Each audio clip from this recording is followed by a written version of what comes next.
Bonjour, bienvenue sur Open Box TV, l'émission de géopolitique d'Alain Juillet. Alain Juillet, bonjour. Bonjour. Nous allons faire une émission un peu particulière en faisant un point très précis sur ce qui se passe aujourd'hui en Ukraine. Depuis quelques semaines, vraiment, les choses sont en train de bouger dans tous les sens. Et nous allons faire une deuxième partie d'émission où nous allons mettre les meilleurs moments de nos émissions sur l'Ukraine avec tous les experts que nous avons invités sur ce sujet pour avoir une vision complète de ce qui se passe historiquement jusqu'à aujourd'hui en Ukraine. C'est vrai que l'Ukraine, il y a plein de choses qui se sont passées ces derniers temps. On ne peut pas tout citer, mais il y a déjà une affaire importante, parce que le monde entier en a parlé, c'est l'affaire Prigogine, c'est la révolte des mercenaires de Wagner.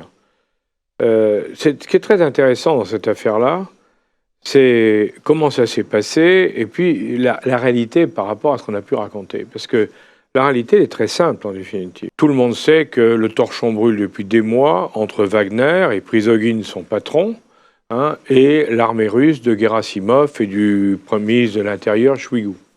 Bon. Quand on regarde ce qui s'est passé, au fur et à mesure de la bataille de Bakhmout, Prigogine disait « j'ai pas assez de munitions, j'ai pas assez de ci, j'ai pas assez de ça, l'armée sont des incapables et autres ». Ce qu'on n'a pas vu en Europe, c'est que l'armée a répondu au bout d'un certain temps en disant « d'accord, tout le personnel de Wagner est incorporé dans l'armée russe ». Et là, ça a tout changé, parce que les mercenaires qui ont des salaires importants comme mercenaires, payés comme soldats, c'est plus du tout la même chose. Donc évidemment, les mercenaires ne voulaient pas. Et Prigogine ne voulait pas perdre sa puissance, puisqu'il avait, par ses 25 000 hommes, on estime aujourd'hui 25 000 hommes, Wagner, il ne voulait pas évidemment les perdre. Et son autonomie et son indépendance. Bien entendu. D'autant plus, il faut bien le dire, que Poutine l'avait laissé hurler contre les militaires. Alors tout le monde s'étonnait et se disait mais pourquoi ? Probablement parce que ça permettait à Poutine de mettre la pression sur les militaires. Donc il y avait des plans dans tous les sens. Prigogine se retire de Bakhmout, donc ils sont en camp de repos, si je peux dire, pour se refaire une santé après cette bataille très dure. L'armée publie un communiqué disant que tout le personnel de Wagner est incorporé dans l'armée russe. Et là, Prigogine, il explose. Il avait dit avant, c'est pas possible, et il explose. Et il emmène ses gars à Rostov-sur-le-Don, où est l'état-major de l'armée russe, enfin de la partie de l'armée russe qui commande la partie ukrainienne, pas le reste, bien sûr. Il va là-bas, il encercle la ville et il dit « je vais faire plier les militaires ». Bon. Qu'est-ce qui se passe ? Évidemment, les militaires ne réagissent pas et ils attendent les ordres, bien entendu. Les ordres, ça vient de Moscou. Moscou, lui, qu'est-ce qui, visiblement, ne veut pas trop et se demande ce qui va se passer. Puis, à mon avis, Poutine regarde aussi les réactions des uns ou des autres, parce que, mine de rien, ça vous permet de savoir qui est de votre côté, qui est de l'autre. Il ne faut pas l'oublier quand même. Et puis, il appelle le président de Biélorussie, qui appelle Prigogine en lui disant « Écoute, tu sais bien que tu ne peux que perdre, c'est pas sérieux. L'encadrement russe ne bouge pas, il est pour Poutine. L'armée est pour Poutine, t'as perdu. Donc, qu'est-ce que tu fais ? Tu te rends ou trouves... » Et c'est là où la solution honorable, c'est Prigogine part avec ceux qui veulent, des gens de Wagner, en Biélorussie, et le reste est incorporé dans l'armée. Parce que l'armée a maintenu et obtient ce qu'elle voulait, l'incorporation des mercenaires de Wagner. Ça, c'est ce qui s'est passé. Un point qu'on n'a pas regardé, on a voulu opposer Prigogine et Poutine, on n'a pas regardé les déclarations de Prigogine, jamais Prigogine n'a attaqué Poutine. Prigogine a attaqué l'armée russe, mais Gerasimov, Shoigu, mais jamais il n'a attaqué Poutine. Il n'est pas fou, il n'était pas fou. C'est peut-être probablement pour ça qu'il est encore vivant. Alors vous avez pu voir qu'il était en Biélorussie, il semble être revenu à Saint-Pétersbourg, enfin bref, on sent qu'en définitive, Poutine ne pardonnera pas dans le long terme. Moi je suis convaincu que tôt ou tard, Prigogine va tomber malencontreusement d'une fenêtre, ou d'autre chose, ou un accident de voiture, mais les choses sont finies. Ce qui est notable, parce que pour moi, le plus intéressant là-dedans, c'est pas la révolte de Prigogine, c'est que l'armée n'a pas bronché et a maintenu la pression, et a continué les opérations comme si de rien n'était, que Poutine est conforté dans contrairement à ce que les gens racontent, puisque toute l'État, je dirais, les élites russes ont soutenu Poutine. Mais ce qui est encore plus grave, c'est qu'on a vu les Américains, les Anglais, dans des articles de presse dire « Mais attendez, mais si Prigogine prenait le pouvoir, est-ce que vous vous rendez compte que lui, il est capable d'appuyer sur la bombe atomique, sur le bouton? Donc il vaut peut-être mieux Poutine. » Et ça a renforcé aux États-Unis ceux qui disent « Bon, la guerre est en Ukraine, mais surtout pas de guerre en Russie. » Donc en définitive, d'une certaine manière, ça éclaircit les choses, mais pas forcément dans le sens que certains commentateurs ont voulu voir chez nous. Oui. Il faut lire les journaux américains et anglais pour le comprendre. Alors ça, c'est le premier point. Le deuxième, c'est une histoire de fou, c'est le barrage de Korkovka. Vous savez, ce barrage avant Kherson, qui s'est ouvert par le milieu. Alors on a eu les Russes qui ont dit « salauds d'Ukrainiens » qui ont fait sauter le barrage, alors que c'est une impossibilité. Le barrage hydraulique. Le barrage hydraulique très large qui s'est ouvert en deux et avec le flot qui s'est déversé plus bas. Les Russes ont dit « salauds d'Ukrainiens », mais c'est pas possible parce que pour faire sauter un barrage de cette forme-là, il faut des quantités d'explosifs incroyables, énormes si vous voulez, qu'on ne peut pas transporter sur un petit bateau et autres, et en plus il faut les couler au fond. Donc ça se voit, c'est pas possible, donc c'est pas vrai. Bon. Mais de l'autre côté, ceux qui ont dit c'est les Russes qui ont fait sauter le barrage, c'est aussi stupide, parce qu'en faisant sauter le barrage, on a asséché le canal qui amenait l'eau du Dniepr à la Crimée. C'est-à-dire que la Crimée, maintenant, ne vit plus en eau potable qu'avec le pipe d'eau qui vient de Russie directement, et que les Russes ont construit après 2015, quand les Ukrainiens avaient coupé le truc. Donc les Russes ne sont pas idiots, ils ne vont pas sacrifier la population de Crimée en faisant sauter le barrage. Donc qu'est-ce qui s'est passé? On le sait maintenant en particulier, il faut le citer, un ingénieur de centrale français qui a fait une étude remarquable et qui a expliqué ce qui s'était passé. À savoir qu'en temps normal, on ouvre les vannes une par une pour régler les flots, faire l'usure de l'eau, puis bon, classique si vous voulez, et que là avec la guerre on n'a rien fait du tout. Peu à peu l'eau a creusé, en tapant sur le barrage, a creusé sous le barrage, et à la fin il y avait un tel trou au fond de l'eau que les fondations du barrage, elles se sont effondrées au milieu. C'est évident que c'est pas l'un ou l'autre, parce qu'aucun n'y avait intérêt, hein, mais chacun accusant l'autre, c'est la propagande. Hein. C'est donc un phénomène naturel. Un phénomène naturel, mauvaise gestion du barrage. Voilà. Mauvaise gestion du barrage. Alors, on pouvait s'inquiéter pour les populations, ça y est, c'est fini. Maintenant, le niveau de l'eau s'est restabilisé, donc c'est plus du tout la même chose, même si une bonne partie des gens maintenant sont dans des territoires inondés. Hein. Bon, et d'autre part, on a pu aussi, à l'époque, on s'est inquiété avec raison sur la centrale de Zaporijia, des Verdograd, la centrale nucléaire, parce qu'il y avait un bassin. Vous savez que ça chauffe, hein, l'eau dans les centrales atomiques. Il faut beaucoup d'eau pour refroidir les barres d'uranium dans les centrales nucléaires. Bon, ce refroidissement par eau, il y avait une cuve qui faisait 11 mètres de profondeur, un énorme truc qui faisait 11 mètres de profondeur, approvisionné par les eaux du Dniepr. Évidemment, avec le coup du barrage, on a dit c'est une catastrophe parce qu'il y a un risque de réchauffage. Non, parce que d'une part, il est resté 4 mètres d'eau. Donc ça suffit largement pour maintenir, et en plus il y a d'autres systèmes de défense. Donc le risque, tout de suite l'AEA a dit il n'y a pas de risque, mais là encore la propagande a dit bon attention. D'ailleurs j'en profite pour dire au niveau de la centrale nucléaire, c'est que on a lu un certain nombre d'âneries une fois de plus sur la centrale nucléaire, mais ça c'est pas la première fois, c'est depuis le début. On a régulièrement les Ukrainiens qui disent les Russes tirent sur la centrale nucléaire. Quand vous êtes installé dans une centrale et que si elle saute, il va se passer Tchernobyl et vous serez mort, est-ce que vous pensez sérieusement que les Russes vont se tirer dessus? Alors bien sûr, actuellement et avant, il y a toujours eu ça, mais je note avec plaisir que cette fois-ci, l'AEIA, donc l'agence pour la surveillance des centrales nucléaires dans le monde, qui va régulièrement visiter Verdograd, enfin Zaporijia, a dit il n'y a aucun danger, il n'y a aucun problème. Et il n'y a pas de Russes qui ont mis des charges explosives dans la centrale. Il ne faut pas oublier quand même, nous on ne s'en rend pas compte, mais les Russes, ils ont connu Tchernobyl. Hein. Ils n'ont pas envie d'en avoir une deuxième. Hein. Il y a un autre point, c'est effectivement l'attaque, la contre-offensive ukrainienne. D'abord, c'est que les gains de terrain sont insignifiants. Certains vous disent 17 km², d'autres 37 km². Dans les deux cas de figure, sur 800 km² de ligne de front, 37 km², rendez-vous compte de ce que ça représente. C'est rien du tout. C'est rien du tout. En réalité, qu'est-ce qu'on a découvert? Il y a deux choses, trois enseignements qu'on peut tirer de ça. C'est que les Russes ont été très mauvais en attaque. En dehors de Bakhmout, mais c'était un combat de rue, donc c'est pas pareil. Mais en dehors de l'affaire de Bakhmout, on a vu que les Russes n'étaient pas capables de progresser réellement quand ils avaient en face d'eux une armée normale qui se battait tout à fait honorablement. Donc, ils sont pas très bons. Ça a d'ailleurs été une surprise stratégique parce qu'on pensait qu'ils étaient bien meilleurs que ça. Par contre, on découvre que les Russes, en défensif, sont redoutables d'efficacité. Et que les Russes, en définitive, ils savent se battre en défensive.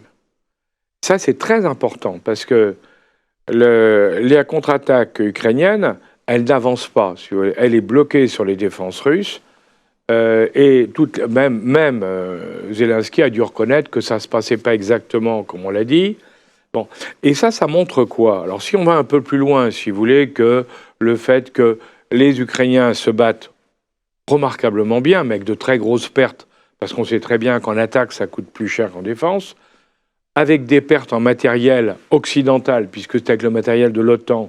On a vu des images au ZINT, donc des images par des moyens légaux obtenus sur la bataille, qui montrent qu'il y a quantité de véhicules, des chars Léopard et autres, dont on disait, vous allez voir ce que vous allez voir, ils se font tirer comme le reste. Donc on voit que de ce côté-là, nos aides ne suffisent pas et qu'on n'avance pas. Par contre, ce qu'il faut regarder, c'est que on a un troisième volet qui commence à poser un énorme problème. Si je vois les commentaires des chefs d'état-major des différentes armées et des différents pays qui aident l'Ukraine, c'est que nous avons aujourd'hui, l'Ukraine souffre d'un manque de munitions. C'est-à-dire qu'on lui a fourni des armes, on doit bien entendu fournir les obus, les munitions qui servent à ces armes. Or, on s'aperçoit que nous n'avons pas des usines capables de produire à grande quantité, compte tenu de la consommation dans un jour de guerre, dans une guerre à haute intensité, on n'a pas les moyens de fournir suffisamment par nos industries.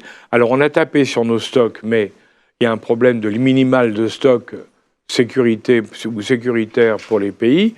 Donc là, on a un problème d'approvisionnement et on sent que on risque de ne pas pouvoir approvisionner suffisamment et pendant longtemps les Ukrainiens qui en ont bien besoin. Alors, le bilan de tout ça, je suis désolé de le dire, parce que moi je le dis depuis longtemps et j'ai été très mal vu et pris en cause par un certain nombre de gens là-dessus, mais on s'achemine, puisqu'on n'avance pas ni d'un côté ni de l'autre, on s'achemine sur une négociation sur la ligne de feu à la coréenne, et je continue, moi ça fait des mois que je le dis, je continue à dire que ça sera comme ça que ça va se terminer, malheureusement pour les uns et malheureusement pour les autres. Mais qu'est-ce que vous voulez, c'est la réalité de la guerre. Effectivement, très important d'avoir ces 4 précisions sur ces 4 points d'actualité. Et vous pouvez retrouver maintenant, dans la deuxième partie de cette émission, des extraits des émissions que nous avons déjà faites et qui apportent aussi un éclairage, je dirais, plutôt historique au conflit entre l'Ukraine et la Russie. Merci et à très bientôt.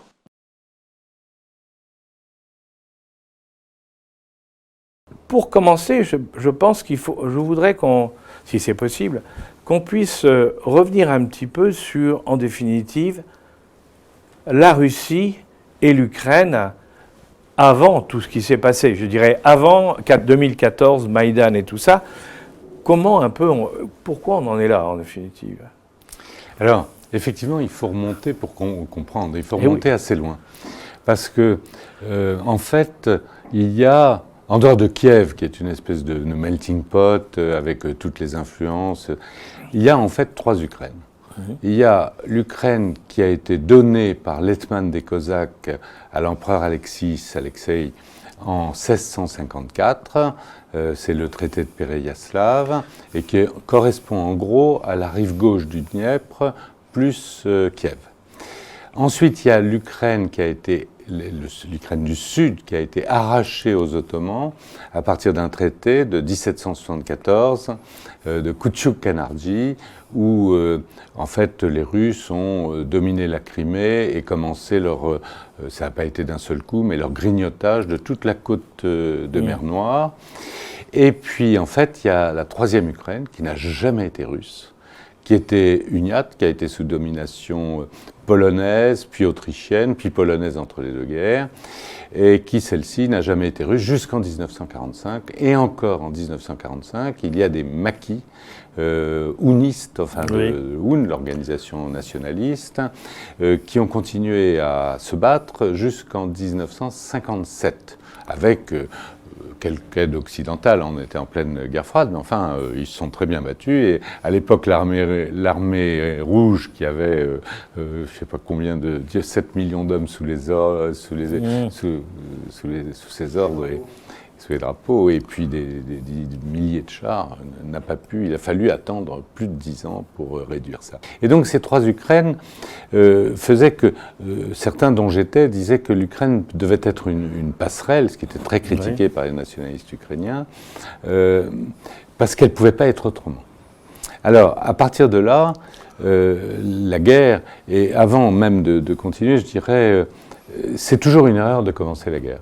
Vous vous souvenez quand De Gaulle recevait Abba Eban en mai 1967, Abba Eban lui demandait le soutien de la France pour attaquer les Arabes, et De Gaulle lui avait dit vous savez, je sais très bien que le blocus du golfe d'Aqaba c'est un acte de guerre, je sais très bien que les Arabes disent qu'ils vont vous rejeter à la mer, mais celui qui commence la guerre porte une responsabilité historique, et vous la porterez longtemps si vous commencez. Ben, c'est un peu ça. Donc quand on commence une guerre, on en porte la responsabilité historique, et ça, je crois que c'est un point terrible, mais qui va peser sur l'histoire future. À la différence de la Géorgie, où la guerre a été commencée par Saakashvili, la guerre, parce qu'il y avait sécession de l'Ossétie du Sud et puis de l'Abkhazie, mais les hostilités ont été commencées à l'initiative de Saakashvili. Alors, justement, quand on regarde l'histoire, on voit bien qu'il y a 3 Ukraines, et en tout cas, il y a une partie de l'Ukraine qui est anti-russe, qui a toujours été anti-russe. Oui. Il y a même d'ailleurs qui sont partis avec les Allemands pendant la Deuxième Guerre mondiale, il ne faut pas l'oublier. À la division Galice, une partie de la division d'Asreich était composée d'Ukrainiens.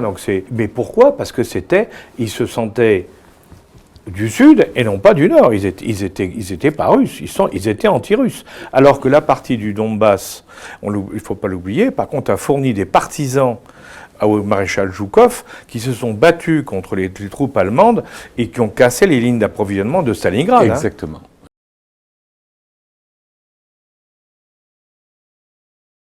En revanche, ce qui est intéressant peut-être de noter, c'est que l'Ukraine, pour revenir à l'Ukraine, c'est un pays gazier important, ça a été mentionné d'ailleurs en termes de capacité de réserve, 1100 milliards de mètres cubes, pour une production aujourd'hui d'une vingtaine de milliards de mètres cubes. Donc c'est un pays qui produit du gaz à une hauteur significative, parce que 20 milliards de mètres cubes, c'est ce que produit aujourd'hui les Pays-Bas. Oui, c'est pas neutre. Et si on ramène ça à des niveaux de consommation, la France consomme 40 milliards par an. Tu vois, la France 40, l'Europe 400, et là, l'Ukraine produit... C'est pas rien, c'est 20.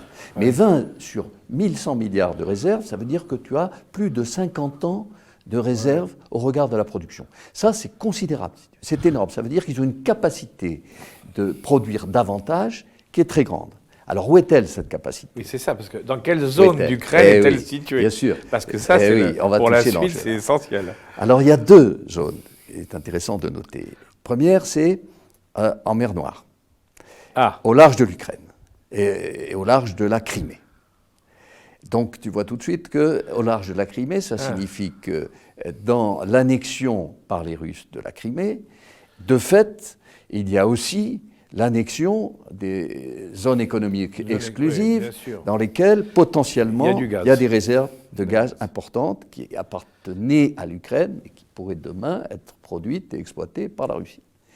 Et deuxième source potentielle importante de gaz en Ukraine est gaz de schiste.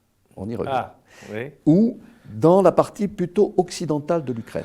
Donc là, ils ont un espoir de le garder. Donc là, il y a un espoir.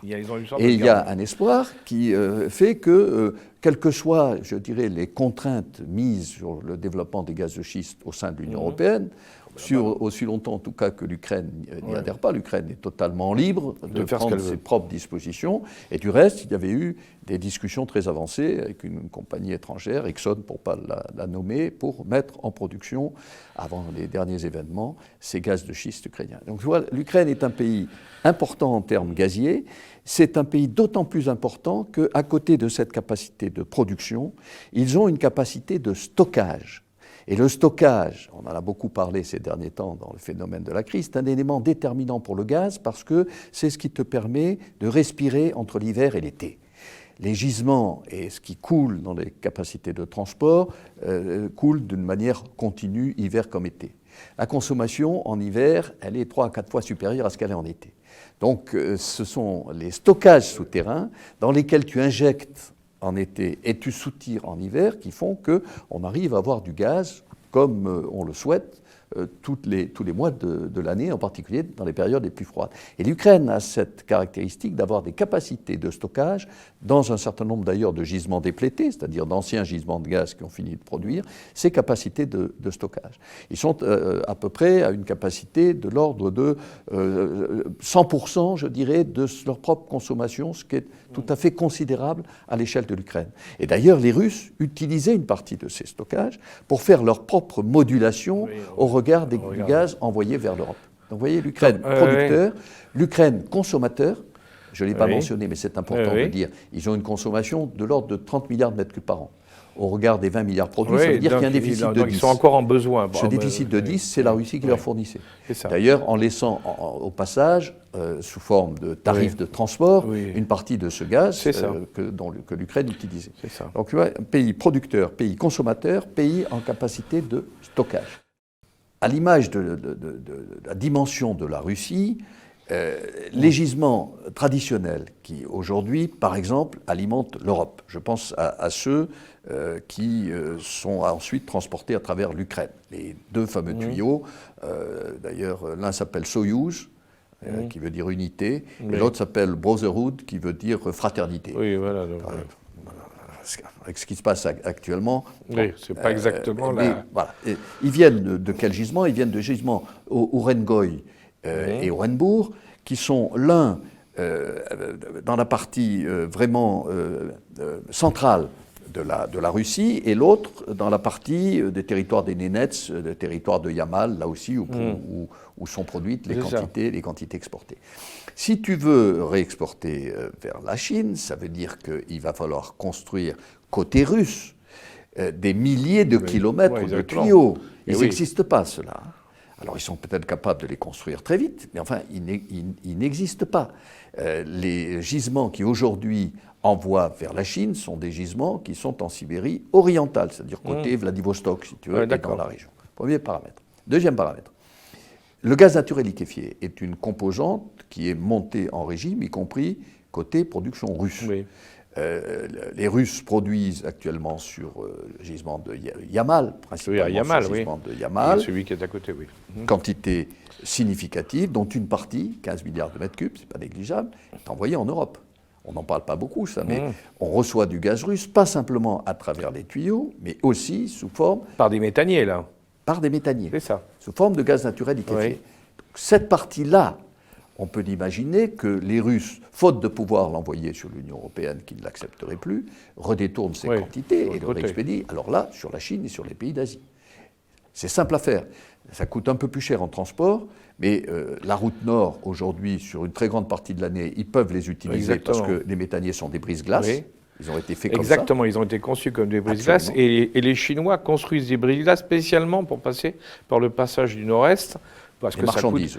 Oui, par la marchandise, parce que mine de rien, par le Nord-Est, on économise 15 jours par rapport au passage par le canal de Suez, et tu ne payes pas le canal de Suez. Hein. Et tu ne payes pas Suez. Donc c'est très, très intéressant. C'est la prochaine grande route maritime. Tu as raison. Tu ne peux pas encore passer toute l'année. C'est-à-dire même avec un brise-glace, il y a une période où la dimension de la glace est trop importante. Mais le réchauffement climatique est en train de, peu à peu, chaque année, ça replie la période difficile. Bien sûr.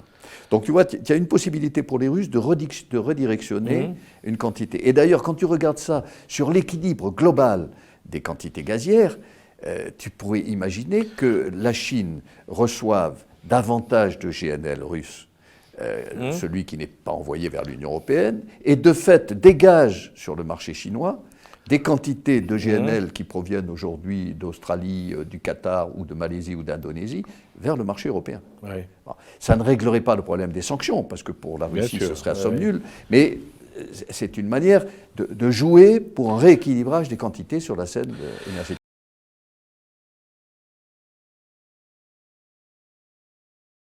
Alors, dernier point maintenant, c'est sur la technique. Il faut regarder, dans une émission qu'on avait faite sur l'OSINT, qui a intéressé beaucoup de monde, il faut regarder ce qui s'est passé.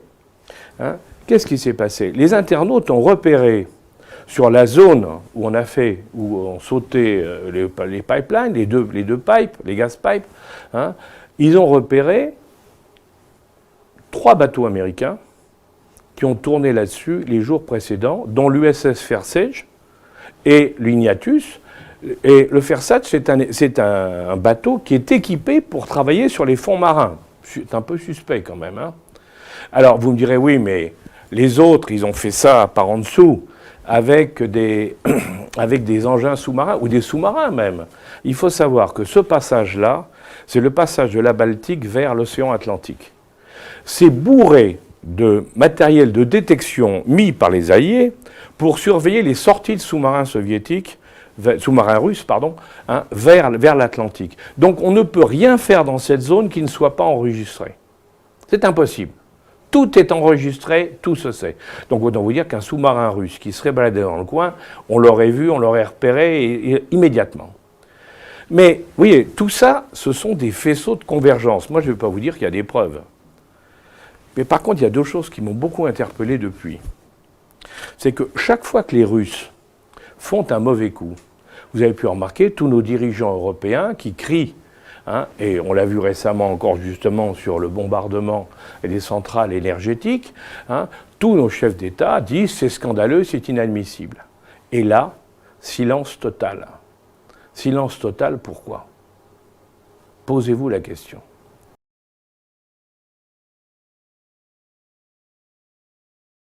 Non, ce qui est surprenant, c'est qu'on pouvait s'attendre à des actions offensives cyber russes préventives, qui en fait n'ont pas eu lieu.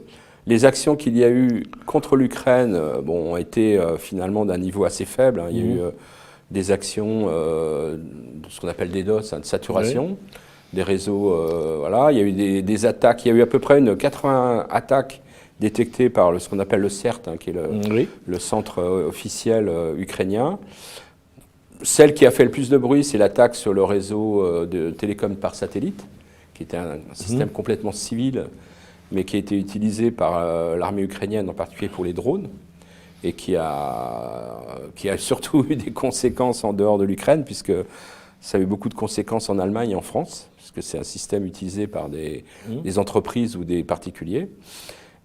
Alors, ce qui est clair, c'est que les Américains ont changé de stratégie. Donc, il y a maintenant une stratégie offensive des Américains qui est de communiquer des informations qui sont assez classifiées, en fait, qui étaient classifiées jusqu'à maintenant, que les Américains ont décidé de classifier. Et donc, ils ont beaucoup communiqué. En particulier, ils ont beaucoup communiqué sur le fait que, visiblement, ils connaissaient la date du 23 février, et donc ils ont préparé donc la NSA, les experts cyberétatiques américains, à l'aide des entreprises américaines, sont venus durcir les systèmes critiques ukrainiens pendant 2-3 mois. Et puis, visiblement, ils l'ont dit clairement que ça a fait rater les attaques russes. Et puis, quelque chose de très récent, en fait, hein, c'est il y a 15 jours, et c'est pareil, c'est très étonnant que les Américains aient communiqué.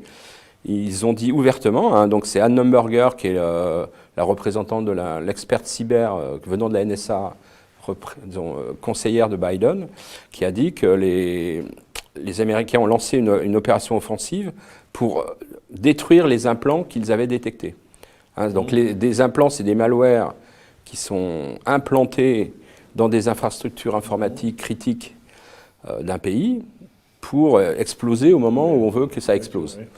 Et donc les Américains, visiblement, ont suivi toutes les opérations russes d'introduction de ces implants, et ils les ont fait sauter, entre parenthèses, avant que les Russes les utilisent. Et ça, donc, ce qui fait que ça c'est très important. Et les Américains ont communiqué, en fait, sur cette opération offensive.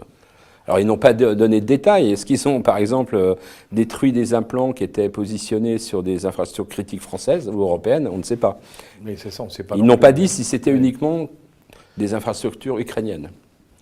Donc, alors, les Américains, ils ont fait beaucoup de choses, parce que, par exemple, je lisais l'autre jour que Elon Musk aussi a dit, parce qu'ils avaient des problèmes, les Ukrainiens avaient des problèmes de liaison radio. Oui, parce que le satellite qui a été utilisé pour ça dans les drones turcs, c'était un satellite commercial, donc et du coup, il n'y avait plus de liaison. En fait, les Russes ont lancé une cyberattaque contre les modems, ce qu'on appelle les modems, c'est les boîtiers terminaux, qui n'étaient absolument pas protégés. Et donc, ils ont détruit le logiciel de ces modems, ce qui fait qu'il faut les réparer un par un, donc ce qui prend un temps fou. Et donc, Elon Musk a donné des terminaux. C'est ça, de Starlink. De Starlink. Donc, il a une constellation de satellites qui permet d'avoir des terminaux tout petits, puisque c'est des satellites à orbite très basse. Et donc, il a donné des milliers de terminaux aux Ukrainiens qu'ils utilisent dans leurs drones. C'est ça, pour pouvoir travailler. Et les Russes, alors, ont engagé des énormes moyens de guerre électronique. Donc on envoie des camions gigantesques qui servent à brouiller les GPS. Donc les Russes brouillent énormément les GPS sur le champ de bataille, donc utilisés dans les avions et dans les drones et partout. Maintenant, le GPS est utilisé partout. Bien sûr, Et alors, ce qui est incroyable, c'est que en faisant évoluer le logiciel, donc les équipes d'Elon Musk ont réussi à contrer ce brouillage du GPS, des terminaux satellites, et simplement en une journée. Alors d'ailleurs, ça a étonné énormément le Pentagone américain, parce qu'ils se sont dit, mais regardez, une entreprise privée, ce qu'elle sait faire, nous, on aurait mis 6 mois à faire bouger nos systèmes, alors que regardez, donc ça pose beaucoup de questions sur finalement les usages de technologies civiles dans des systèmes militaires.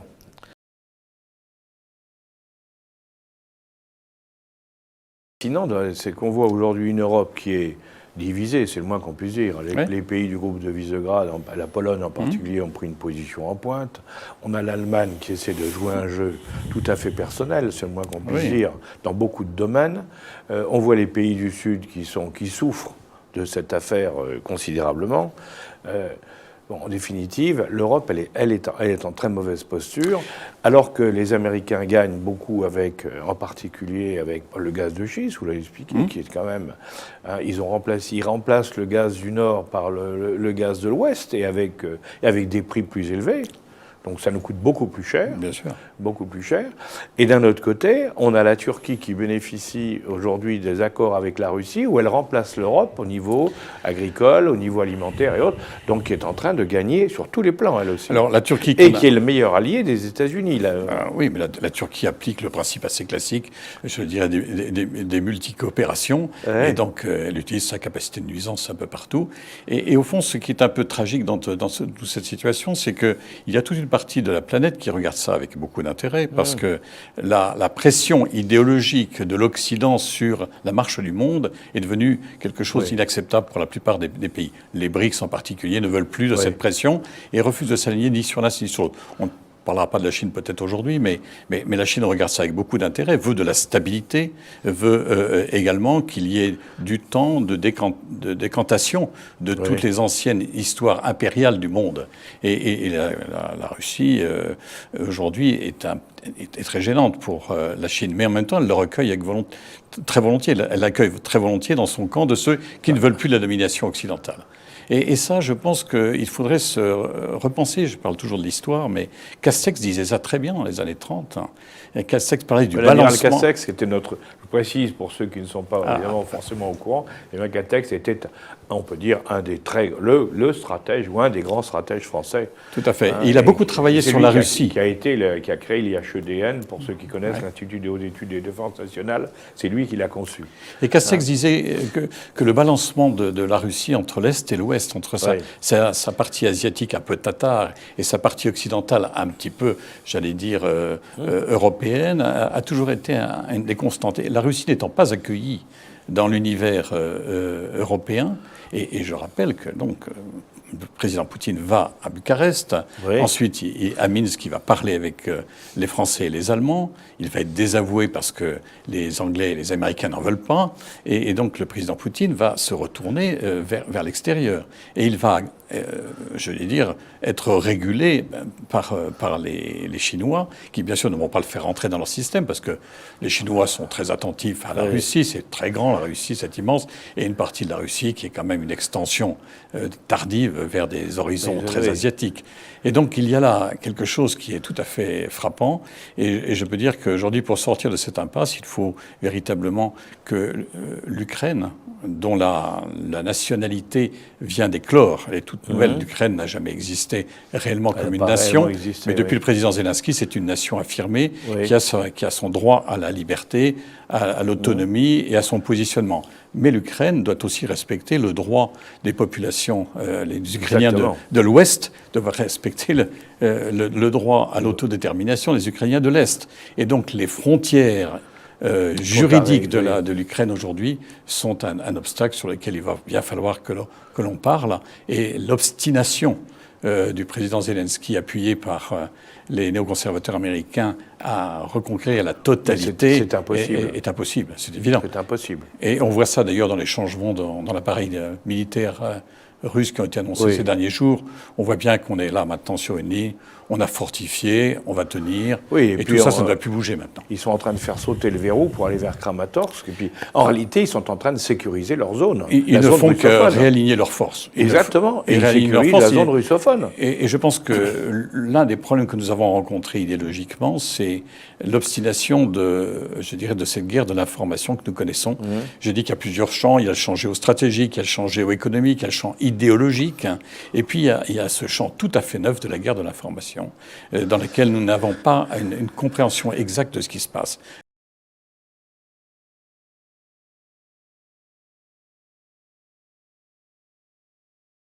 Dans le cadre de la guerre, un changement de cap après une première tentative qui a été un échec, ou est-ce que c'était, comme l'ont dit certains, une diversion? Et puis derrière, aujourd'hui, est-ce qu'on n'est pas en train d'assister à une stabilisation de la situation, une espèce de Verdun, qui en plus va être favorisé par l'hiver? Alors, je rejoins, en fait, pour moi, il y a trois phases et peut-être une quatrième dans cette guerre. La première phase, en effet, c'est que Vladimir Poutine et son armée étaient persuadés que Kiev et l'armée ukrainienne seraient écrasés en 3 jours. C'est ça, c'est clair. Alors, le renseignement russe, soit était-il mauvais, soit ils ont raconté pas la vérité, souvent vis-à-vis d'un dictateur. C'est possible aussi pour se faire bien voir. Mais ce qui me fait dire ça, c'est que les soldats russes qui étaient dans ces colonnes d'assaut, les premières, avaient dans leur cantine leurs uniformes d'apparat. Il y avait des forces territoriales qui étaient là justement pour maintenir l'ordre une fois Kiev tombé. Donc c'était bien la preuve qu'en fait, ils pensaient que ça irait très très vite. Bon, l'opération, en particulier l'opération aéroportée sur Kiev et son aéroport, a raté de très peu, grâce en particulier effectivement au renseignement américain et grâce au fait que les Ukrainiens aient été répartis sur le terrain. Ils avaient ce qu'on appelle en langage militaire desserré, c'est-à-dire qu'en fait ils étaient répartis de façon sortis de leur ville de garnison, sortis de leur caserne pour éviter d'être frappés par les éventuels tirs de missiles ou tirs d'artillerie. Ensuite, on a assisté à une deuxième phase qui a quand même été une conquête, c'est-à-dire que l'artillerie russe est rentrée en action, détruisant tout devant elle et permettant à l'armée russe de progresser. Vous savez que la priorité dans l'armée russe, c'est l'artillerie. C'est clair. Contrairement aux armées occidentales dans lesquelles la priorité lorsqu'on attaque, ça va être l'aviation. En fait, dans la doctrine russe ou soviétique, c'est que c'est l'artillerie qui va ouvrir les couloirs de pénétration pour leurs avions. D'ailleurs, on voit bien, l'armée russe n'a jamais pris l'armée de l'air russe n'a jamais pris, j'allais dire, la supériorité aérienne, et il y a une espèce d'équilibre quand bien même Zelensky demande en permanence « il me faut de l'antiaérien, il me faut de l'antiaérien ». En fait, je pense qu'il y a une espèce d'équilibre qui s'est joué, et une défense solaire ukrainienne beaucoup plus puissante qu'on l'imaginait. Ensuite, une troisième phase dans laquelle, effectivement, il y a une espèce de stabilisation, voire un recul des Russes, d'où d'ailleurs la mobilisation partielle annoncée, parce que pour changer le rapport de force, il fallait avoir une masse de soldats beaucoup plus importante que celle envoyée au préalable, c'est-à-dire entre 150 000 et 200 000 soldats. Insuffisant pour prendre l'Ukraine, insuffisant pour prendre Kiev. On ne prend pas Kiev avec 20 000 ou 30 000 soldats, c'est impossible, c'est une capitale. D'ailleurs, on voit bien que Kherson, je pense que les Ukrainiens auraient eu beaucoup de mal à la prendre si les Russes n'étaient pas partis. Et d'ailleurs, ça doit faire partie du deal, c'est-à-dire en fait, pour éviter que Kherson soit détruite, vous vous repliez, et on vous laisse vous replier en bon ordre, donc voilà. Et la quatrième phase... C'est Paris en 1944 avec von Choltitz qui négocie la reddition. Si on peut dire que Paris reste une ville où on ne tire pas dessus, les troupes allemandes s'en vont et on ne tire pas sur Paris. C'est la même chose. C'est la même chose. Donc effectivement, il n'y a pas eu de tir sur Kherson. Il n'y a pas eu de tir sur Kherson. Alors qu'on pouvait imaginer que Kherson serait entièrement piégé, qu'il y aurait des soldats laissés par derrière, habillés en civil, qui se feraient passer pour des résistants pro-russes qui défendent leur ville face aux envahisseurs ukrainiens, si je peux m'exprimer ainsi. Et encore, il n'y a pas eu de mines et autres mises, puisque on voit le lendemain du départ des Russes, on voit Zelensky parader au centre avec plein de gens autour. Donc ça a été une opération évidemment arrangée. Et donc je pense que la quatrième phase dans laquelle on pourrait rentrer actuellement, c'est l'espèce de stabilisation au sud ou sur la rive gauche du Dniepr. Et effectivement, donc avec toute une partie quand même tenue par les Russes, qui est quand même assez importante. Il y a le Donbass, il y a toute une partie céréalière, et il y a la Crimée. Est-ce que les Russes vont résister en disant « nous on ne reculera pas plus », et les Ukrainiens diront bah, « si, nous on veut revenir dans les frontières de 91 ». Mais là, on va trouver un deal. La population qui est en Crimée, je crois, est à 80% aujourd'hui russe. 20% restante ukrainienne, et dans le Donbass, on doit être à peu près des chiffres, des pourcentages à peu près équivalents. Reste la partie, effectivement, à l'est du Dniepr.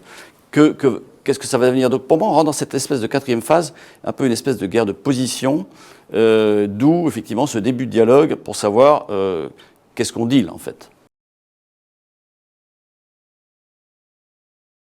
Mais il faut savoir que, de même que pour Kharkov, on sait maintenant qu'une partie des troupes qui ont repoussé les Russes, c'était des Polonais, sous contrat, sans aucun doute. Hein, c'est pas l'armée polonaise en uniforme polonais, mais c'est des Polonais qui ont fait ça.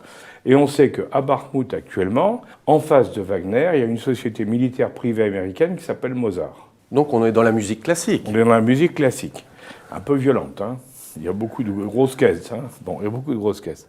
Mais ça, c'est très intéressant. Donc, ça veut dire Parce que ça veut dire qu'en réalité, et on voit bien ce qui est en train de se passer, on voit que c'est un conflit international, indiscutablement, mais qu'on ne veut pas déclarer international. Et j'ai souvent l'occasion de le dire, c'est la guerre d'Espagne. Pour certains, ça peut les choquer, mais en réalité, les Ukrainiens, ce sont les républicains de la guerre d'Espagne, soutenus par les Américains, les Anglais, les Français, enfin, on retrouve les mêmes. Et de l'autre côté, l'équivalent des franquistes, donc les russophones, bah, ils sont soutenus par les Russes, par les Chinois, avec toute une série de tests de matériel militaire, il ne faut pas l'oublier. Hein, les fameux HIMARS américains, les lance-missiles HIMARS, c'est la première fois qu'on les teste en vraie grandeur. Et on a vu les drones aussi en vitesse. On a découvert dans cette guerre, pour la première fois, on avait vu, dans la guerre contre l'Arménie, l'Azerbaïdjan avait utilisé des drones et avait paniqué littéralement les troupes arméniennes, qui n'étaient pas préparées pour ça. Mais là, on est en train d'assister à l'utilisation à grande échelle des drones explosifs, hein, comme on a vu et comme on le voit, on peut détruire les centrales énergétiques, mais également des drones de reconnaissance, des drones de tir.